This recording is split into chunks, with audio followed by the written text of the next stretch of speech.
I never judge myself as a right back, as you know, but there are people who I respect enormously in the game who would sort of say Kyle Walker is the greatest English fullback ever. And I can't disagree with it. I think the games that I've seen him play against the likes of Mbappe, Vinicius Jr., he's done things on a football pitch as a right back that I couldn't do.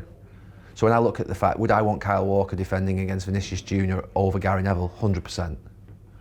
100%. You know, he's the best left winger in the world. There might be situations where I say maybe Gary Neville would suit in terms of sort of like, I think I could organise defences, I think I could organise people in front of me, but Kyle's obviously a good, you know, he's got good vocals on him as well. But I think I knew where I was on the pitch. I probably, you know, Kyle's come from a centre forward, a true sort of like flying machine down the line to being a right back that, to be fair, could defend against the best. 9-6 caps for England, getting to semi-finals and finals, winning the treble with City. You know, you can't deny that he's, you know, the greatest fullback that England have ever produced because of the fact the stats are there to prove it. I mean, his pace and his ability to defend 1v1 was incredible. If he was someone who just attacked and didn't defend properly, I would sort of say, no, I'm probably putting myself in front of him. He could properly defend. He could properly defend. And by the way, he had to learn that because there were times at Tottenham, I think, when he was younger where he didn't quite know the position as well. But when he got to City, he was for about 4, 5, 6 years, he was at a real high level. Are you good? All good. It's mad, I always get nervous at the start of these interviews, you know. Doesn't matter how many you do. Honestly, it's unbelievable. Why? I don't know, I just end up, it's true, everyone I've ever done. But it does something, it takes you out of your comfort zone. What about when you're doing, I don't know, you're doing the other podcasts, when there's other guests on there? Stick to football? Yeah. Oh, that's easy. That's easy? Yeah. Because you just feel like you're having a chat with your mates? But yeah, because the other they come in, yeah. and they come in and ask questions, because there's 5 of you, like Gareth last week. But I just know him as that. That is just him. Like, I remember we'd go to away games. He didn't drink. Like, that's one thing he's never done, is drink. He's never drunk, and he would just drink water and eat chocolate, and you'd be like, how are you going out and doing what you're doing? Yeah. But he was just like, it makes me happy and I feel good. Like, so if I don't want to change, like, I just enjoy playing football. Yeah. And I think so, a lot of people now, I think you have to look after yourself 1,000,000%. But they forget what we actually started playing football for. Yeah. We play football because we enjoy it. But you're wired up all the time, aren't you? You're told what to eat, when to eat, how. I mean, we were a little bit like that towards the end, but I mean, it was getting to an uncomfortable point. I thought, it's hard work. I can't do it. I eat what I want. It's hard, yeah. I can't because I think if you take that and I start living like a robot with it, yeah, I wouldn't enjoy football as much. I wouldn't enjoy it. Your wages. We're hard done to, aren't we, eh?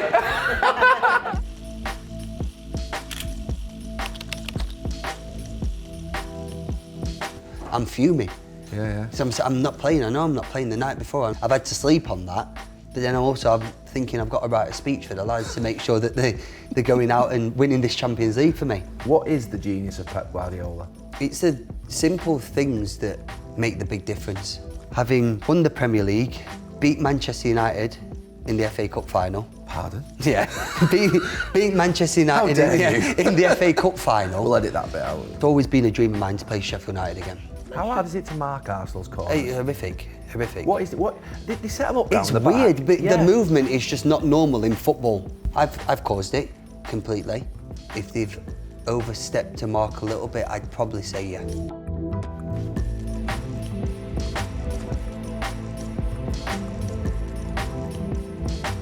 You've played at the highest level, you've won trebles, you've won 6 Premier League titles, you've won 96 England caps, you've got to finals of the tournament. Yeah. There's no debate. And that, when people say that the debate about between me and you, I couldn't have played against Mbappe and Vinicius Jr.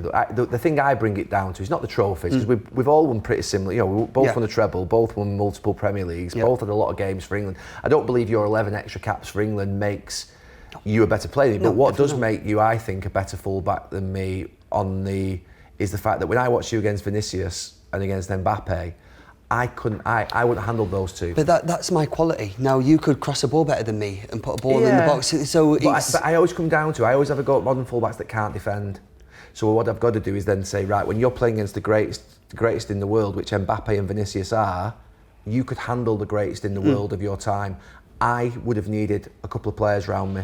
But I think that's how I differentiate me and you in terms of saying that you are... I don't think modern day footballers like to defend. I don't think modern day, not footballers, fullbacks. I think modern day fullbacks now, a midfielder...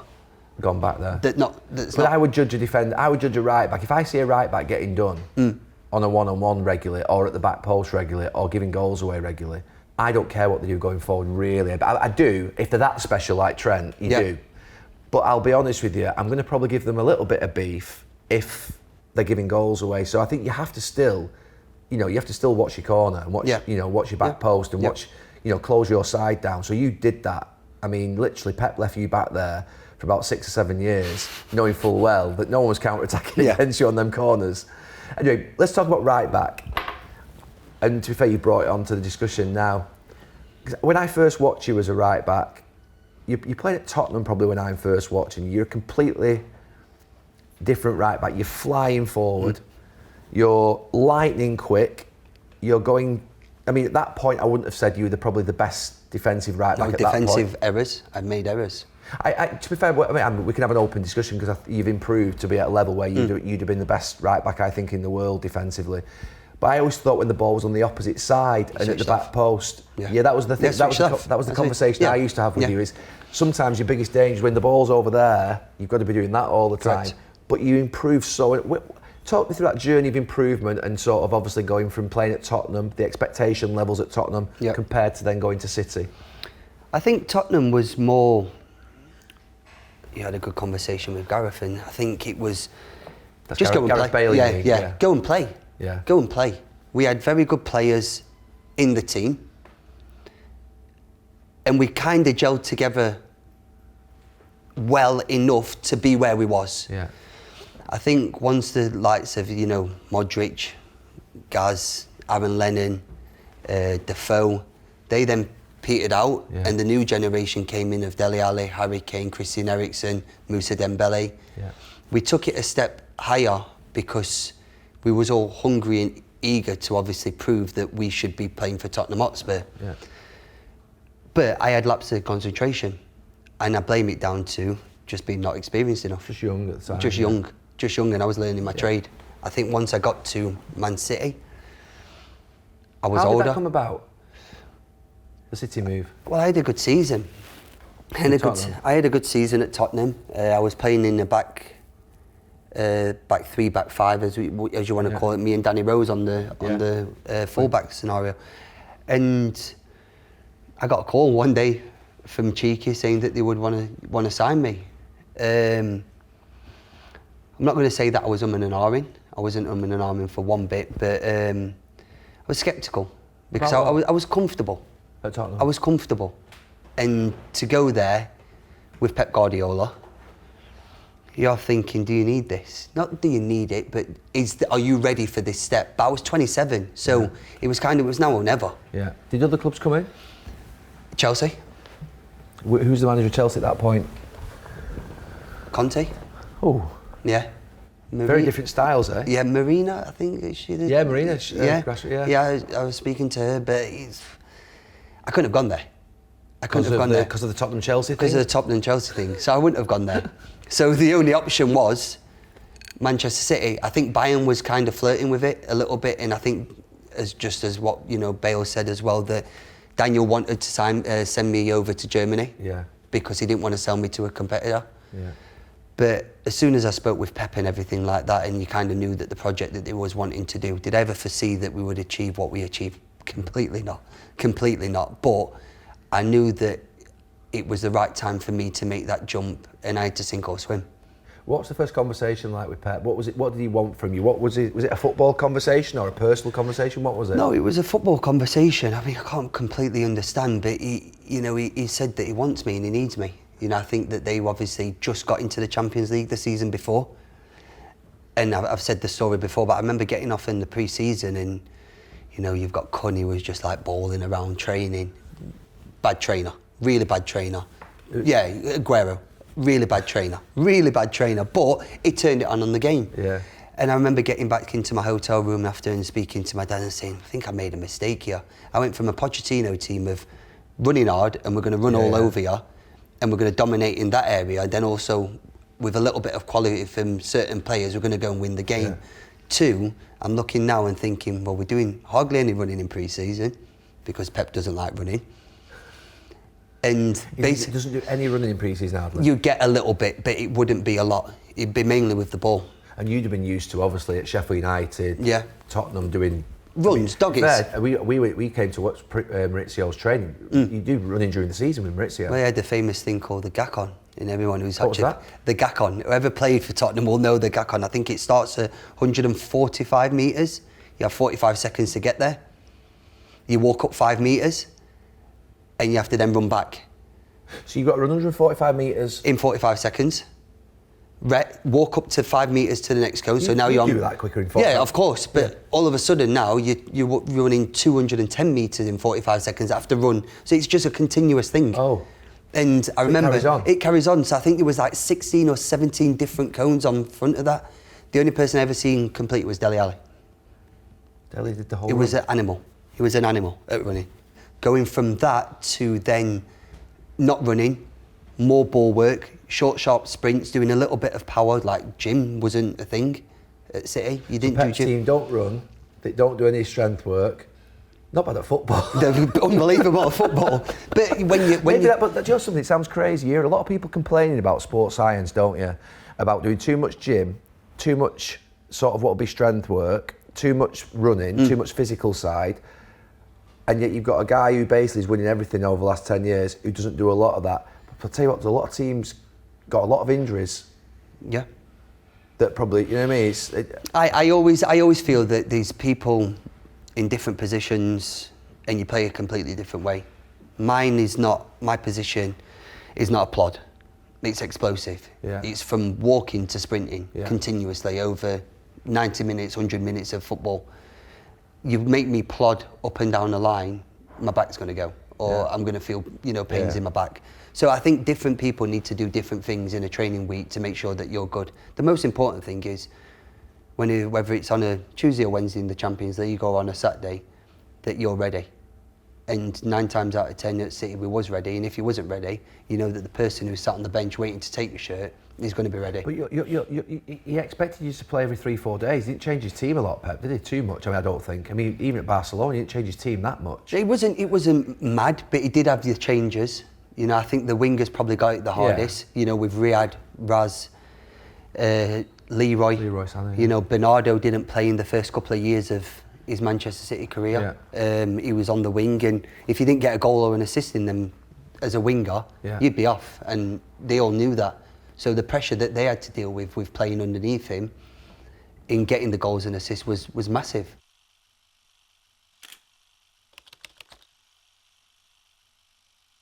So what's Pep's defensive work like with you? You go from Maurizio, obviously at Tottenham, you go to Pep, you think you're making a mistake, you reckon, in the first couple of weeks, you're like, what's going on? What are the sessions like for the defenders at Manchester City? One thing that he was really good, he said, obviously, Mascherano that he had at Barca, that he said he completely couldn't get the practices that he was doing when he came from Liverpool to Barca because it was just a different way of him training. Yeah. And he kind of likened me to that and Abidal. Okay. And I was probably 3 years until I kind of got the concept of where's the spare man? What he wants to achieve in the training session. Because all I used to do at Tottenham was run up and down the wing and concentrate so much on my physical presence rather than actually concentrating on the game of football. And I said this we come back to the England now when, Gareth played me as a right-sided centre-back in a back three. Unless I worked with him for that 1 year, I would have never been able to do that. Because I didn't think about football how I thought about it after that year with him. How does he make you think about football? What is he specifically wanting from you as a right-back?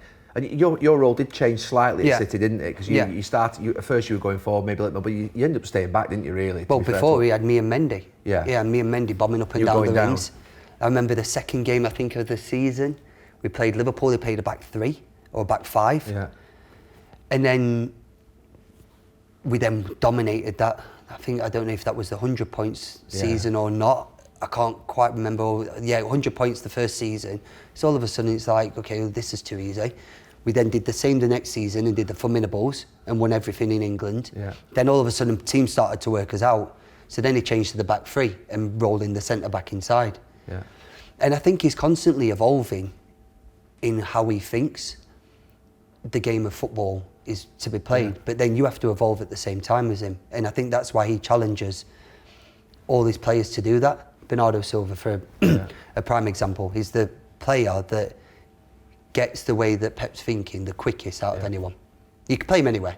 He could play. He played left back against Bukayo Saka at the Emirates, and you're like, what is he doing? But Pep knows that he can trust him in wherever he wants to play him. How tough was he with you? What's the toughest he would ever have been with you? Very tough. Was he? Very tough. In what way? Just because I like the idea of that, because I know that Sir Alex Ferguson was tough with us at times and tough with me on occasions when need to be. Tough in what way? Shouting, demanding more? Demanding more, everything. I think there's certain players there that he shouts at for a reaction from the other players that, okay, he's having a go at him, so we all best book our ideas up. Who would they be at City? Me. One of them. It's always the right back. Jack, yeah. Jack will get a little bit. Sometimes called for, sometimes not. Sometimes, yeah. Yeah, Ruben, Diaz. You have a go at him? Have a go at him. Eddie, when he was there, he'd have a go at Eddie. What for? What would you ever go at like Edison? Because Edison was unbelievable for a number of years. What would you ever go at Diaz and Edison for? I think it's more for the fact of getting a reaction from someone, but I know that he could speak to certain other players. I'm really not going to mention the names. I'm not digging people out here. It's, but he could speak to certain other players, and he'd lose them. He's never shouting at David Silva, is he? You never need to shout at David Silva. Don't make a mistake. He's just got Leroy going on his bike, and David just playing it in the space. But I think if he needed to, like Kun, he would shout at Kun all the time, because Kun didn't do the tracking that Gabby Jesus would do. Yeah. So all of a sudden, he'd have a go at Kun. But then he'd get a reaction. But then also as well, when you're sat in the dressing room and he's shouting at Aguero, who's a legend of Manchester City, and you're sat there, you're thinking, well, no, everyone's free. Yeah. Yaya, when he was there, he'd have a go at Yaya. But he never favouritised anyone, but he would tell you when he needed to be told, and I think it's important. Just think about the transition. You're getting closer in the Champions League, but you're not getting over the line. And then is there there's definitely a change of style, but does he explain it to you that he's going stronger? Because it seemed to go to 4 centre-backs. Yeah. How did that happen internally in terms of explaining to yourself, or is it just something that he did and doesn't consult with you? Because you went from being the most diminutive team that was playing the most incredible football, Leroy Sané, Sterling, Aguero, David Silva, De Bruyne, and Fernandinho. It was quite smallish. You and Mendy are both going that way. And then all of a sudden you go to this strong team with Haaland up top, Rodri, you've got the 4 centre-backs. It was Guardiola, it was Laporte. No, it was Ake, Stones, Diaz and Akanji. Yeah. So you got your 4 centre-backs playing in the back 4. How was that? Does he explain to you why he's doing that and why he's changed? Because it leads to the treble, doesn't it? Well, he explained to me why he left me out of the Champions League final. He pulled me. And said what? You're not playing tomorrow. And why? Because he wanted to go with, the back 4 that it was. And also he said to me that he needed people to basically commit them to jump out into Milan. So he needed people to obviously be good on driving the ball out, to commit them to then find the second line. You had John that was on fire at the time that was basically did the most dribbles, I think, with Messi, and that he was ridiculous. Manu was very similar to me. Very similar to me. I think probably better at committing and finding the lines with both feet. And then Ruben kind of played himself, strong leader at the back, a rock that gels everyone together. And Ake was coming off of a great season as well. So I understood it. But he asked me to take a speech as well.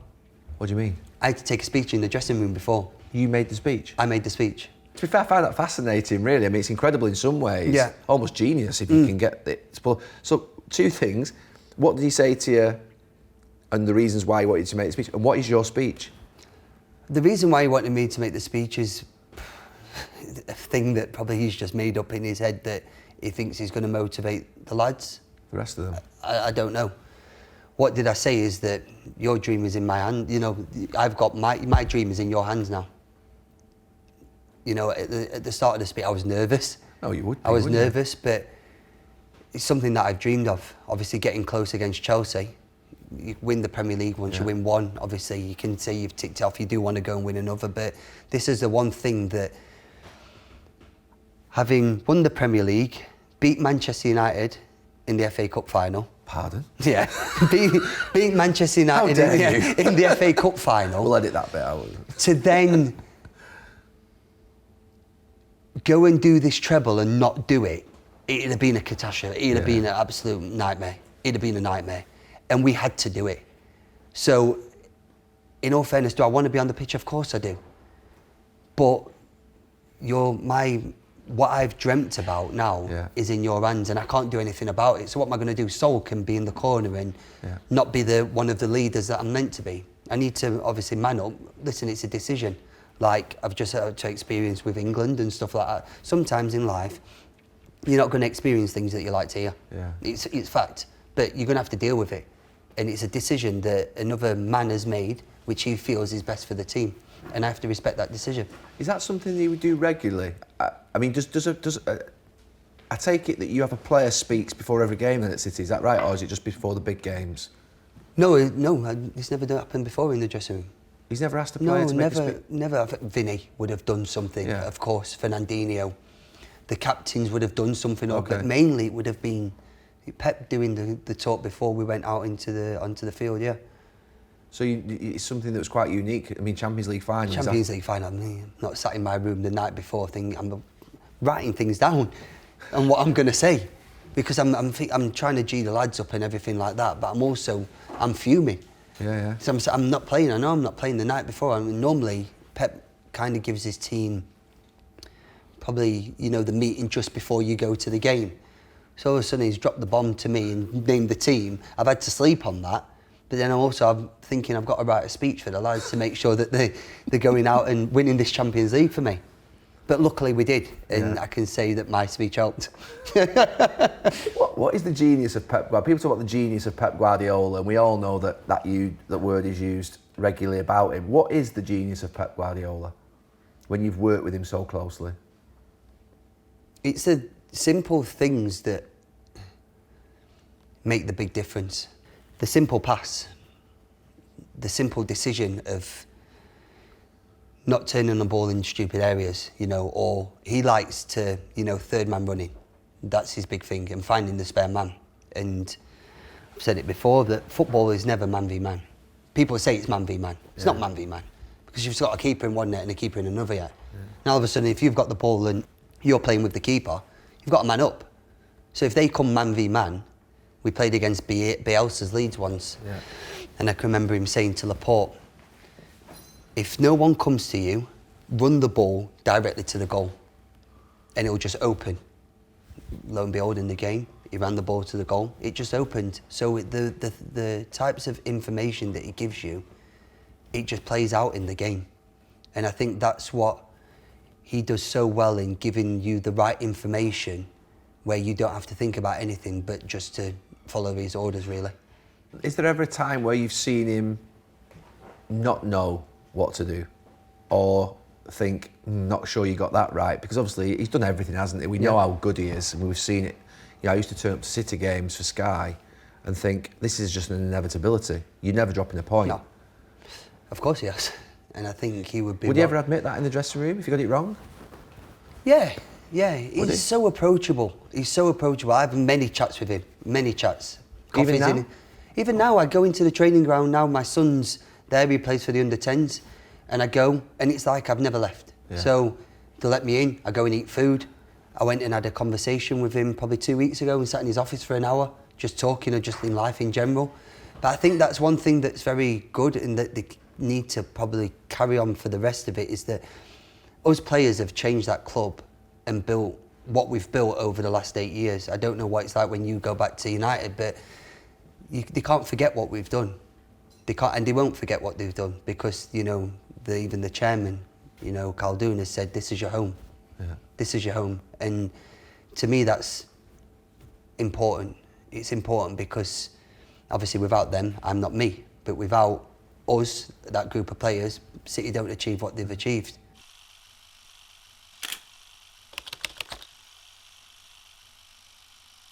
You've achieved greatness at City in terms of sort of Premier League titles, playing under the greatest manager, one of the sort of most historic runs of success. How is it playing at Burnley right now? Because I decided at the end of my career at 35, I just thought I can't play anywhere else. Yeah. I just thought I can't experience what it would be like to go and play at a different level in a different club, a different team. You've carried on at Burnley. How is it now mentally for you getting used to sort of, obviously Burnley's still a great football club, but playing in a completely different level? You're one team's at the top of the league, the other's at the bottom of the league. I think that's the key word that you said then. It's mental. It's mental.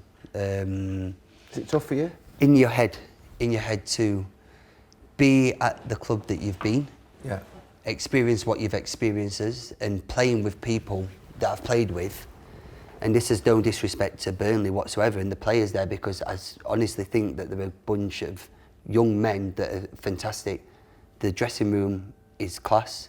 I've not felt like a little bit uncomfortable, you know, as a new player, and you want to play, experienced it, but when you're going into a new dressing room, kind of sat there, it was, you know, there was open arms. And that's something that needs to stay there because it's a proper family-orientated club. But the league's different. The league's different and the league's difficult. When you go into the championship or when you win the championship, how they won the championship, and you kind of can flutter through games because you know that on our team is the best players in that league and we're going to win a game, or we can afford to make a mistake and we're not really going to get punished for it. But in the Premier League, you make a mistake and when you've got the likes of Mo Salah, Erling Haaland, and these players, they're going to punish you at any given moment. And that's where we've probably fell a little bit short this season in not turning up in some of the games where we need to probably collect the points, but also as well giving away stupid goals and situations what's not really helped us out. But as for a team and as for a club and an organisation, you know, everyone's been really, really good. You've announced your retirement for international football today. Have you considered retiring from football, full stop, yet? Or do you think you want to go on for another? Go on for another few years and play? I'd like to. It's always been a dream of mine to play Sheffield United again. It's always been. I think to start there at 6 and finish there at 19 when I went to Tottenham. So you're going to go back to Sheffield United? I hope so. I hope so. I don't know when that will be. I don't know if they will want me. So you're going to go on for a good few more years yet? I don't know. I don't know. I feel once, I don't know what it was like for you, but once that time in my head comes where I'm done, I'd have to be true to myself. Yeah. And what's Carragher saying? Leave the game before the game leaves you. That's what's in my head. And now he's saying leave the pundit before the pundit leaves you. Because that's what's in my head. Casemiro's doing well. Leave the game before the game leaves you. How are your legs then? Your back? How are you? No, I feel good. You feel good, yeah? I'm 36 in May. I was shot to pieces. I was done. I mean, you're so much fitter than me naturally. It takes longer to recover. I can tell you that. Yeah. 1,000,000%. And probably now I'm doing a lot more defending than I've ever done in my career. But I feel good. But I think it's more for me upstairs. Yeah. It's more for me upstairs, and you fight your little battles in your head if you can keep doing it. And if people look at you saying, or if people are saying, oh, flipping out, like, what's he doing, still playing football and stuff like that. And I kind of don't want to tarnish what I've done. But I also have a level of respect for myself that I'll do it on my terms. I'm not letting outside noise reflect what I want to do as a footballer, because it's a short career. Yeah. And people don't understand that it's been inherited in us from the age of 6 when I started. I never played grassroots. I played Sheffield United and that was it. And all of a sudden, if you take that away from me, what am I going to do?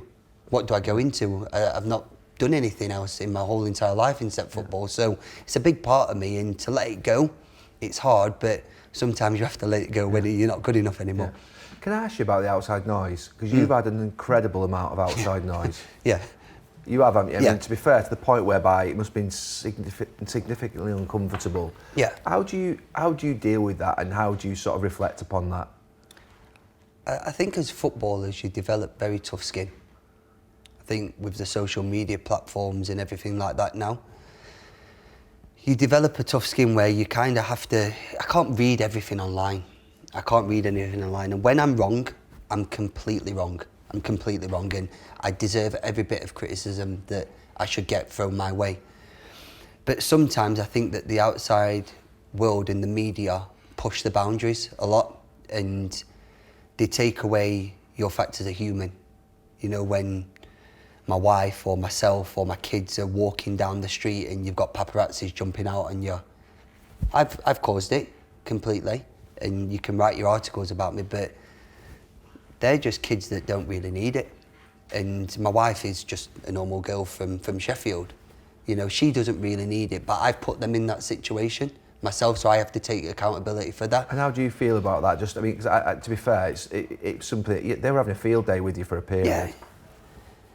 But they just let it run on, didn't they? It was just like, it went on for weeks, and it kind of weren't really, it was a story. It was a story, of course it was a story, but it wasn't really as long as but people like to click. Yeah. When people click, they see that people are clicking, they then continue to write. And unfortunately, that's just been my fault. It's been my fault, but I think if they've overstepped a mark a little bit, I'd probably say yeah. It's interesting, I was interviewing Virgil van Dijk about 3 or 4 weeks ago, I don't know if you saw it, and he said about social media just on young players. Yeah, it's worse. It's and going to get worse. And he said it's the absolute worst.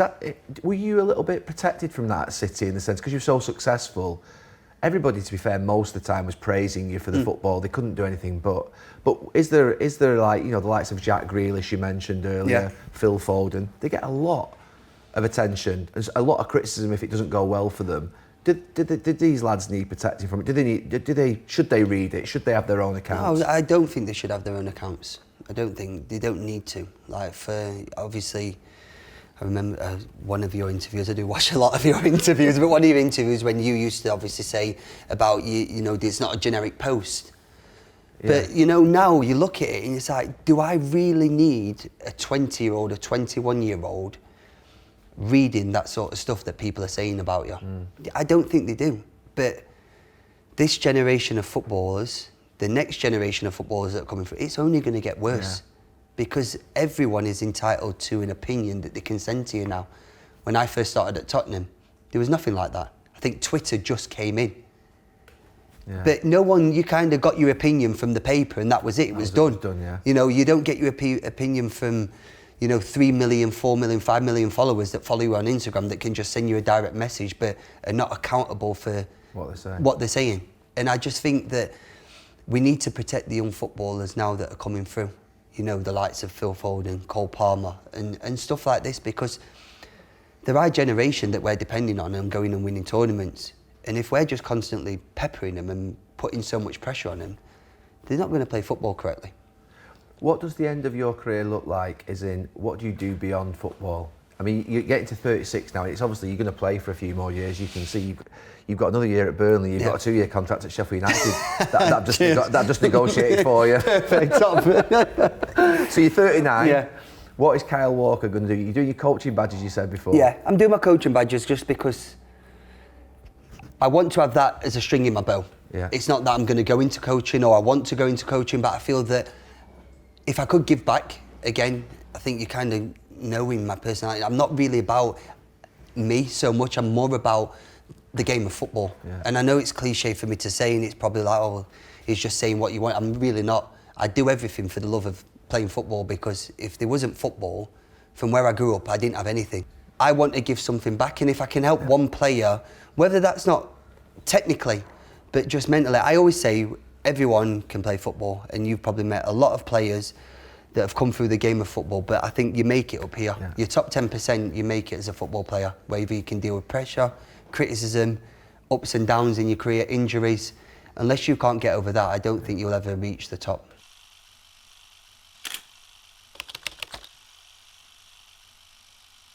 I want to talk to you about the modern game. Yeah.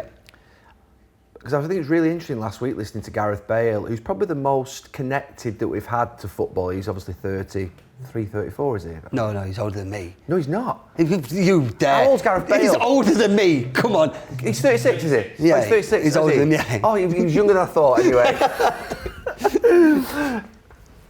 And he said he found it. Now, I watch the Premier League every week, Kyle, and you're playing it every week. I don't find it boring. I actually found it boring a few years ago when I saw a team trying to copy what City were doing. and they were passing it along the back, and I felt everyone was dropping the centre-backs to the 6-yard box, and teams at the bottom of the league were doing it, and I was like, what is this? It's nonsense. But people are genuinely turning against the game a little bit in this period now because of the long throws, because of the set pieces, because of the amount of time it's taking, because of VAR. What do you think? I mean, I actually don't mind. I don't mind the long throws, to be fair. No.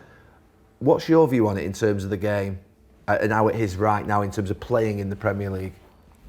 I think with the long throws and the set pieces and stuff like this, you know, you look at Arsenal.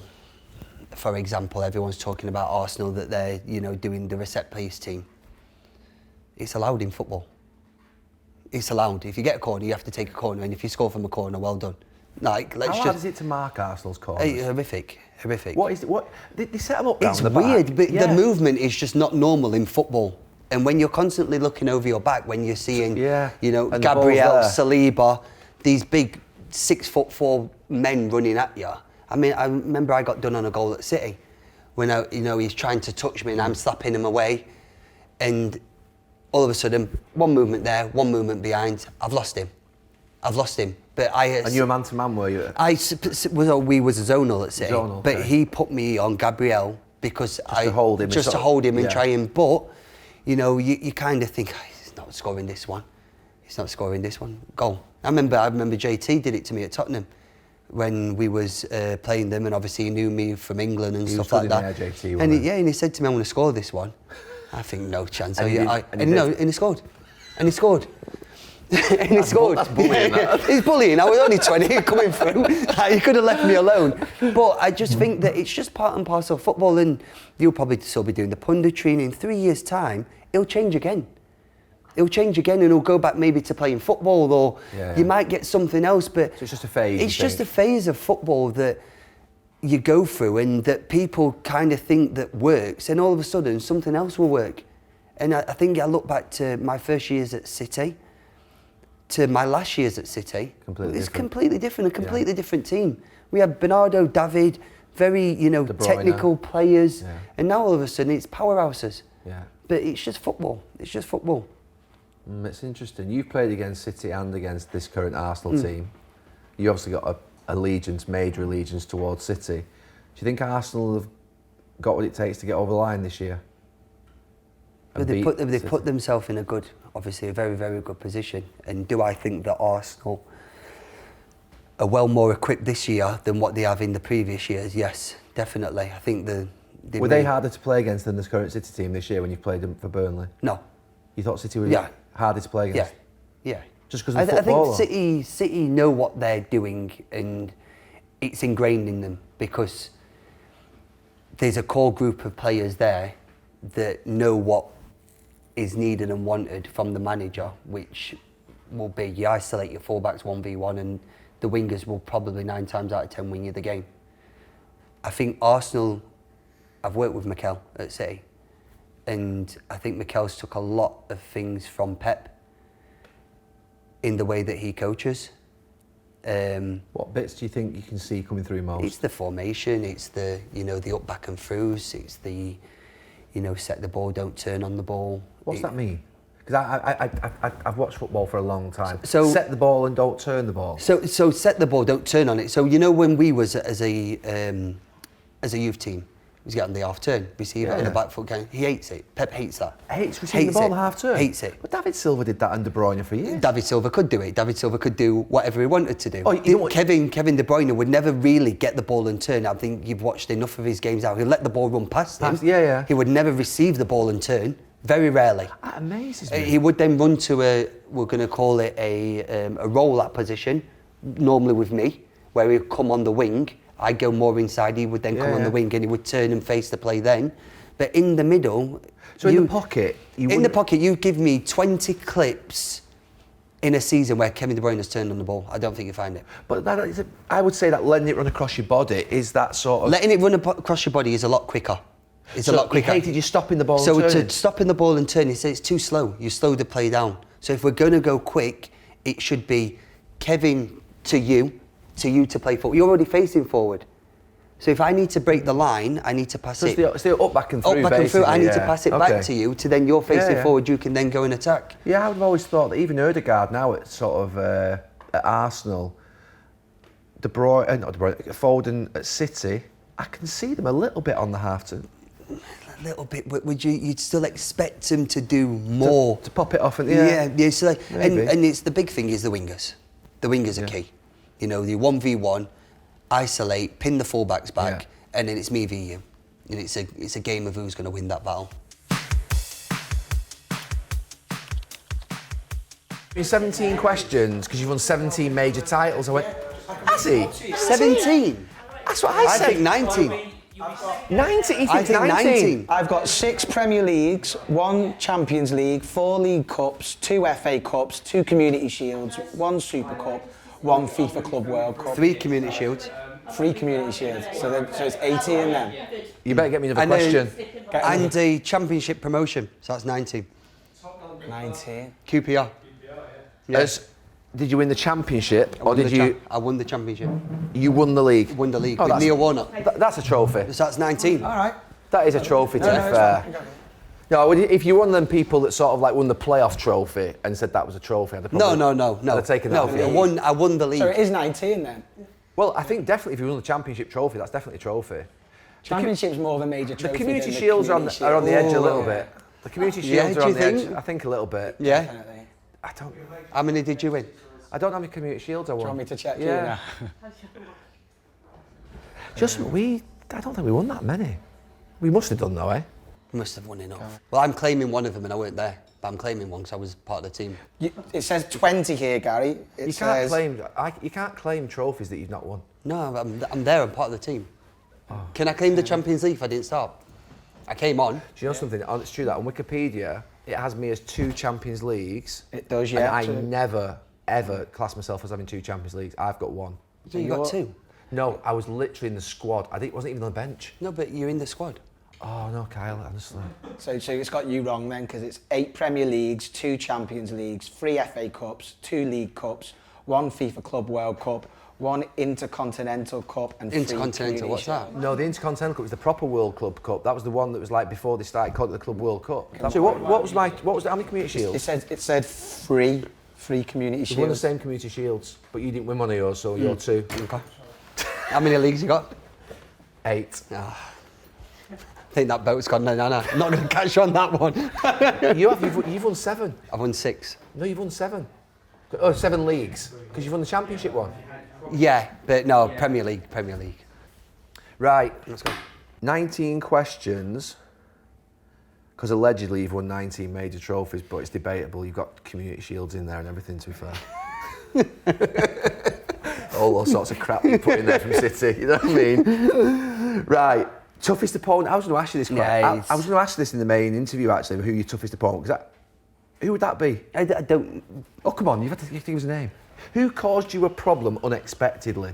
Because it wasn't, Vinicius Junior and Mbappe, you've actually dealt with those players. They're like the sort of players that But they're you've matched them. matching my physicality. It's like, well, who's quicker? So who like can me and you, and we're just going to race and see who's the quickest. Yeah, and but who's caused you a problem in a different way then? Who's causing you a problem? You think, I can't get near you. Or... So Hazard, I didn't like playing against Hazard. Oh, that's interesting. Because he moved He was a 1-2. Yeah. You know, the 1-2, and it would have obviously 1-2 around you or 1-2 inside to then get a shot off.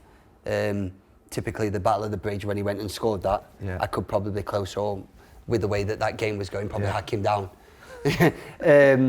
Bernard, remember him who was at Shakhtar, went to Everton? Yeah. Played him in the Champions League ones, City. And Ismaili and Bernard was the 2 ended tall rings around me at the Etihad. Right. I hated that. I just want the ground to swallow me up and get me off the pitch as quick as possible. Nasri, didn't like playing against Nasri. Oh, right. Because he was in pockets? It's pockets. It's the players in pockets. But then Sadio Mane, I hated playing against him because he was just always there. Yeah. You feel like you've got a yardies back at you. Yeah, he never gave up with it. No, never gave up. But you look at, I've been very, very lucky to play against a lot of top players. So to pick one, I couldn't. Who's the toughest now in the Premier League this season? I'm interested. You obviously, had to do some defending at Burnley this year. Who's the one that you thought this year has caused you a problem? Or Doku. Doku? Yeah. He must be horrible to play against him. Horrific. Just cross it, mate. Just get rid of it. Yeah, Stop yeah. taking me on. Yeah, He actually goes past you, beats you, and then thinks, I'm going to beat you again 3 times before I cross it. So I used to mark him, and I don't know why. I know why Pep used to do it, because he used to put him against me every day just to make, you know, my training a lot harder. Yeah. And he was the one player that I seriously couldn't get the better of. Because you're not going to out-muscle him, are you? Because he's strong, isn't he? He's strong, low sense of gravity, he's quick. Yeah. Over the first, obviously, 10, 20 yards, he's very quick. But as a defender, you're always waiting for people, or I'm reacting off your movement. Yeah. So you're the wing, I'm reacting from you. I don't know what you're going to do. Yeah. Right? I can have a certain pattern in my head of what you're going to do, but I don't 100% know what you're going to do. And he would do this jump, and he does the jump, but the jump, it was like, you have like saying, what are you doing? Like, but it threw you off so much. See when he does it on the pitch. He threw you off so much with a jump, but it's because it was like, I just don't know what he's doing now. And he'd do like little movements like the step. I won't give too much away because he's my mate as well, but he'd give like a step and then he'd do something. But it's like that. It's like, you know, if I'm obviously you've got me on commentary saying, Kyle, just show him down the line, mate. You can't. You Kyle, can't. just show him down the line. How can you let him come back inside? If you can ever do like a 1v1 with him and he can show you these movements, you would be blown away. Yeah. And it's so quick. It makes me laugh sometimes. I say it myself. I say, he's got to show him on the outside there, but if you're a really good dribbler and player, they go where they want, don't they? Yep. It's like, you've got to really almost like over cover to show them on the outside. I played with Moussa Dembele at Tottenham, and very, very similar. Not the pace and of go across you, not the pace of him, but as a dribbler, he was incredible. Brilliant with the ball at his feet, wasn't he? Yeah, incredible. Right, best advice you've ever received? I think my coach at Sheffield United told me about the top 10% and obviously dealing with, you know, negatives and positives and kind of seeing as a level playing field as much as you can. So top 10%, like the mentality? The mentality, definitely. Did you ever think about going into athletics? How quick are you, by the way? Was you the quickest player at City? Was Haaland quicker than you? I'd imagine over that. In my prime, I'd say not. In my prime. So who would be the quickest at City over your time? Who would give you a tough race? Sané? Leroy. It's quick, man. Yeah, Leroy was quick, and he looked good when he run as well. I might look like I'm trying a lot, but he quicker just looked. Than you, Sané? No, I'd still say me over 100 metres. I would put myself ahead of it. I'd probably say Theo Walcott maybe, because he was like lightning, weren't he, back in his day. But Bale said it, but I beat him. I honestly think I beat him. He said he beat you? No, he said he'd beat me, but I honestly think I beat him in my prime. He was quick and he was an unbelievable player, but I think in a run without a ball, you're beating him. I've beaten him. Your best friend in football? I've made too many along the way. I think the likes of Dele, Jack, John. You look at the England group. John who, sorry? John Stone, sorry. Yeah. Sorry, I'm just... Dele, Jack. Yeah, I've been working out who they are now. Yeah, Dele, Jack Grealish, John Stones. I think the group of England that we've got of Harry Maguire, Harry Kane, Kieran Trippier, Jordan Pickford. Yeah. There's too many. You have to select one now. I couldn't. They've all played a part in my career. This is a little naughty one. Rodgers, Bellingham, Palmer or Foden to start in the number 10 at the World Cup? Yeah. I can say this now, can't I? Yeah, you can. Of course you can. Just something you'll find as you get a little bit older, you just shoot from the hip. Yeah. Rodgers, Bellingham, Foden or Palmer? Oh. In a 10, one player in a 10. Because you've got Bukayo on the right, haven't you? You've got Harry. On the left, he's going to go probably, I'm thinking Anthony Gordon, maybe. Can you not play 2 10s? 2 10s with Deck? Or, but then he's going to have Anderson and Declan. I would think with Tuchel, he's going to have Anderson and Declan. So I'm going to go on form that I've seen. I've seen Morgan Rodgers played at City. I've seen Cole Palmer played at City. I've seen Phil Foden played at City. Jude, I've obviously only seen at England. But on sole ability, it's Phil Foden, hands down. On sole ability as a football player, he's Phil Foden. And what they can do at any given moment. Even when you've played with England, you think? No, definitely not. No. Phil Foden has not done what he should do at England. Yeah. But on sole ability, it's Phil Foden. Good. What is your favourite pair of trainers? Don't know why that's in. No idea. What have you got on? Puma. They won't be crap, will No, they? Puma. Oh, yeah, of course Puma. they are. Yeah, You're sponsored. Puma. Yeah. Best manager you've played under? Yeah, probably Pep. Probably Pep. That's no disrespect to Hodgson, Southgate, Capello, Maurizio? Pochettino, Harry Redknapp, Neil Warnock, my favourite. Kevin Blackwell, who gave him my... Give us a line on Neil Warnock. What was it? Fantastic. Brilliant. It was one of the best times of my career there. Obviously, at QPR, going there and just experiencing winning football matches on a weekly basis with Adele, basically Adele Tarap doing what he wants.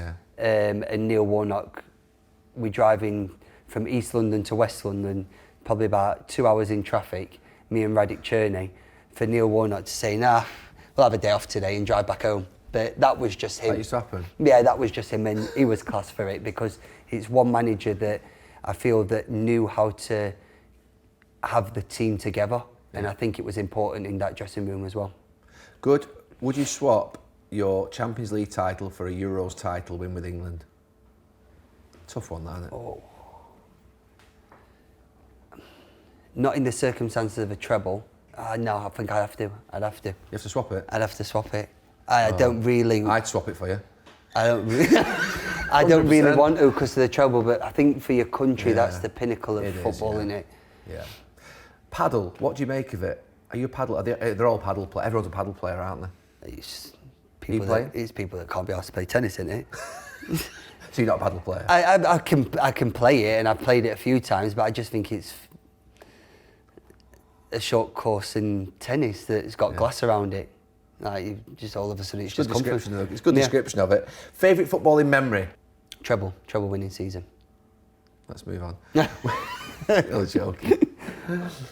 Would you want to end your career with your home club, Sheffield United? Well, you've already answered this, haven't you? Yeah, of course, I would. So is that something you're definitely going to do? I don't know. I honestly, I've said it for... You can't you, really?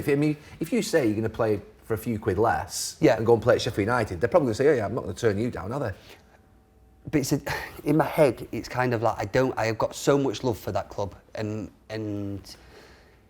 they give me the start from where I come from in Sheffield to then go and play for that club. You want to go back there? I would like to go back, but I wouldn't like to change my view on what when you're inside it, from the outside looking in, it's Sheffield United to me. Yeah. But if I was to there and then to see how it was running, if I didn't like certain things, would it tarnish my view? So it's a difficult one. Tough one. Your son plays at Burnley Academy. Did that influence your decision to join the club? No, not whatsoever. My influence was obviously by reaching 100 caps. For England. Yeah. Do you think you are the fastest right back ever? I'd say probably up there. I'd like to think so. I can't think of one that's quick. I'm trying to think of one that's quicker than you. That would be quicker than anywhere near you, actually. How was Cafu? He was quick, but he wasn't as quick as you. I mean, he was athletic. Thuram? Oh, Thuram was quick. Paul Parker was quick back in the day, but they're not as quick as you. Okay. I don't think. You've answered that one for me, thanks. Yeah. Favourite holiday destination? Abersock, Wales. Wow. I got asked to go there last week off a guy that I know. Welcome to come down if you want. Have you got a place there? Yeah. Well, things you never know. Yeah. I was expecting something luxurious and sort of exotic. No. I mean, Abersock maybe. It's not me. Abersock. If you got to know me, I'm not as what the media paint me what's out an to be. Abersock that we need to know about? I'd say it's a posh caravan. It's like a chalet that we've got. Oh, okay. Yeah, so it's like a lodge. I wouldn't even call it a lodge. It's a posh caravan. It's a posh caravan, right.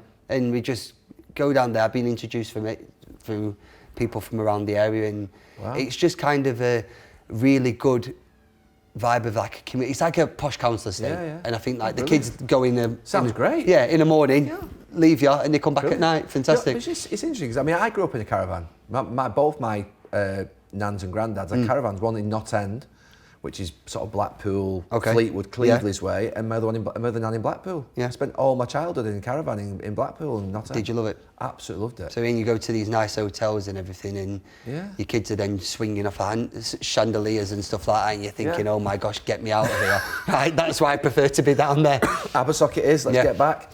Which artist are you listening to at the moment? Honcho.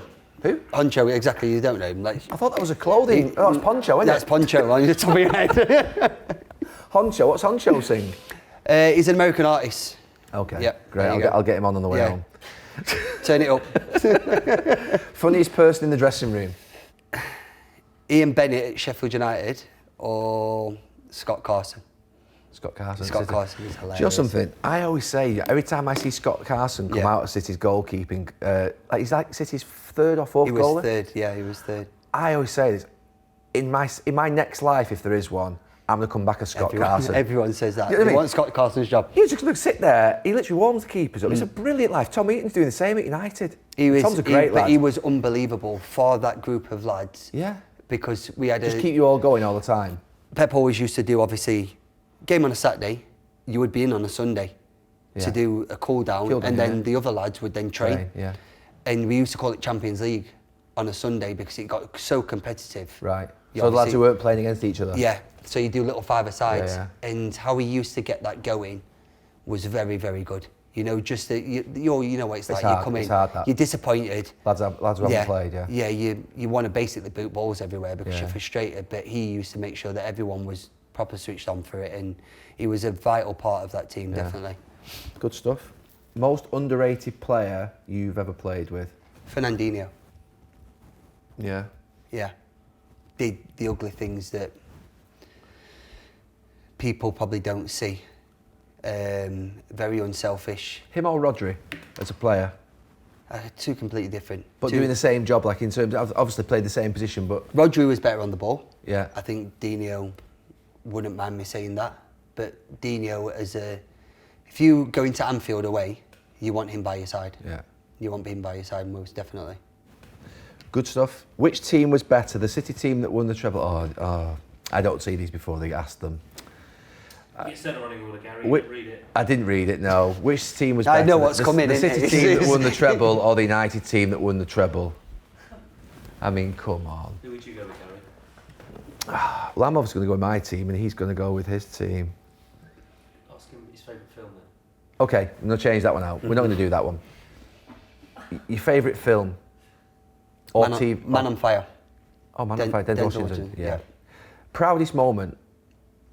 I think we've already said best moment. Your proudest moment?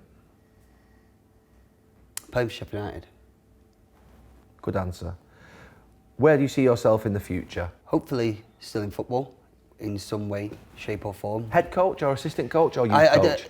I'd probably be assistant. I think my personality is more on getting the lads together and making sure that, what Scott said, that, you know, when Scott did, when people are down, you pick them up. I think sometimes when you're a manager, you're very... There's a line, isn't there? There's a line, and I'd like to be that person that bridges the line, that keeps people... I think football's so mentally draining that you can't be down. We play football for love. We don't play it because we need to. No one's forcing us to. So I think if I could be that bridge in a way of speaking to the younger lads, especially coming through when they're not getting played in the first team, I'd like to do that. Kyle, that's 19 questions for the 16 genuine trophies you've won and the 3 Community Shields. Well done, mate. Thank you.